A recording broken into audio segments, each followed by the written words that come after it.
Less than 2% is the difference in score for the winner. Wow! Reproducing a known ship is a difficult category. Will people recognize it? Can I make the ship really look like its namesake? These are the questions each of the builders in this category had to ask themselves, but the results are nonetheless impressive. GoodGuysFree here with these 5 ships, each well known by many and maybe less by others. Learning from the past, we gave more weight to the aspects that make the reproduction recognizable and true to the original ship than other parts. Now, let's get started with the contestants. And just so you know, we're going to announce an extra award in the final competition video, presented by Zinovia Ulyanov, but we keep that a small mystery. Now, let's get started. Teleporting to us with his version of the Millennium Falcon, Bruno's baby. Screaming across the NMS universe in his Razor Crest is Flaptrap. The Federal ship from Elite Dangerous is the creation of Rocker. Fond memories of ancient sci-fi from this 1978 Battlestar Galactica by Slapchop Hero. And finally, the Star Trek Voyager NCC 37646 by Zero Evil Seed. We start our tour with the Millennium Falcon. Let's start by spacewalking around it. Forgive the game for some glitches like the unevenly extended landing gears, and please remember that this was done with no glitching, no rotation mechanics, only the most vanilla use of parts and the build system. The overall shape is unmistakably the Millennium Falcon, despite the cockpit not being extended enough. We see the lighting on the outside and the attention to details like the antenna, the ventilation systems, and a nice attempt to put enough detail on the ship. On the planet, the detail is more apparent, and the creators' comment to me that it's really annoying that there is no white color option is very true. The lights in the back, to mimic the iconic engine, are pretty clear. The positioning of the guns add a nice touch too. Inside we have a recreation room, a dining room with an adjoining modestly furnished kitchen. Another glance at the lounge and we head out to see that the storage containers are distributed between the 2 floors in several rooms. Sleeping quarters lead to the captain's operations room with desks, displays, and an upside-down multi-tool archive. Maintenance has been ordered to reinstall this, I'm assured. Heading out, we can see the cockpit, which is actually in the middle of the ship in this design.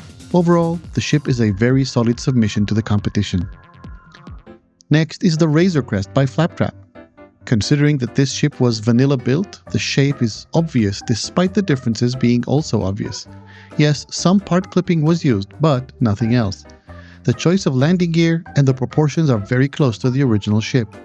Flaptrap added decals to match and a couple of chairs on top for an exhilarating ride option. Looking from the front, the lines again are limited by the existing parts and build system, but the rocket launchers on the sides are a sweet touch. In the Razor Crest, if you look at the cross-section, there's the cargo bay, which is in the bottom. I put numbers on it because it looks nice. Weapons rack. Where it should be, of course. Refinery. This is supposed to be an engine room, but none of the engines looked good on the front of the ship. Upstairs, you missions, the mission room. Kitchen, bed, and a med bay. So living area. And you go upstairs one more time, and then there's just the cockpit. Next ship is the reproduction of the Federal ship from Elite Dangerous by our own staff member, Rocker. But don't worry, if he wins, the prizes still go to second place. Considering the original ship has very few parallel external lines on its fuselage, building it in NoMansSky is a serious challenge without the various glitch methods recently discovered for building things at an angle. Still, the ship is impressive.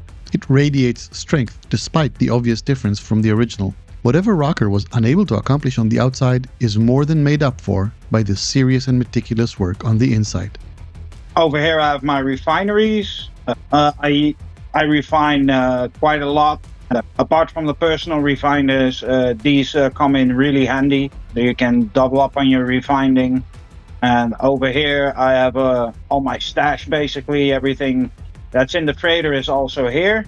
And that's the same on the other side. And over here I have a little sleeping area, of course, for the crew. Over here is the med bay. And back here, I can go up the stairs. It's a little bit tight. Over here we have the captain's quarters, basically, with his own computer and his own kitchen. And over here I have a little sitting area where you can chill out. And over here is the cockpit, where you look all over the front of the ship.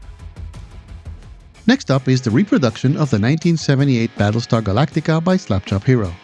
Looking at the ship the first time, it cannot be mistaken for something else, at least from some angles.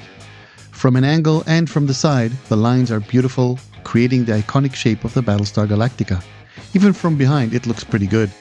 Coming up from the front, it looks quite different than I expected, but I guess those are some of the limitations of the build system and existing parts. Overall, I would love to fly in this ship into the anomaly. Going inside, we find that Slapchop Hero, for whom this is the second ship in the competition, literally built just an entryway and walkway leading to the cockpit. Bummer, this costs points despite the extra weight given to the external shape in scoring this category. And last is the NCC 37646 Voyager from Star Trek by Zero Evil Seed. I have seen 2 other attempts to build this ship and they are larger, making it easier to build. The hard lines of the existing parts make it a difficult build, and at this size even more so. You can see that it is a Federation ship from most any angle, and some parts look better than others. From the sides, the overall shape is very obvious, despite the difficulty recreating the engine nacelles. From behind we face a similar issue, and yet surprisingly it has the right silhouette with the proportions almost right. From the front, the cockpit is disturbing, no doubt, but the deflector is simply gorgeous. Inside, parts of the ship were still work in progress and others more complete. Coming from below the midsection, we have the warp core and another engineering section above it where the core extends through the floors. In the front of the midsection, we have the mission radar, which fits nicely, and more storage containers. On the other side, there's a hydroponic bay, and on the second level, a med bay with an ice doctor. On the third floor is the cockpit and a captain's ready room. With 5 contestants, it gives me pleasure to announce that the results were so close between the top 3 scores that I had to check 3 times to make sure I didn't make an error in copying the data and in the calculations. But I have the results, and they are here.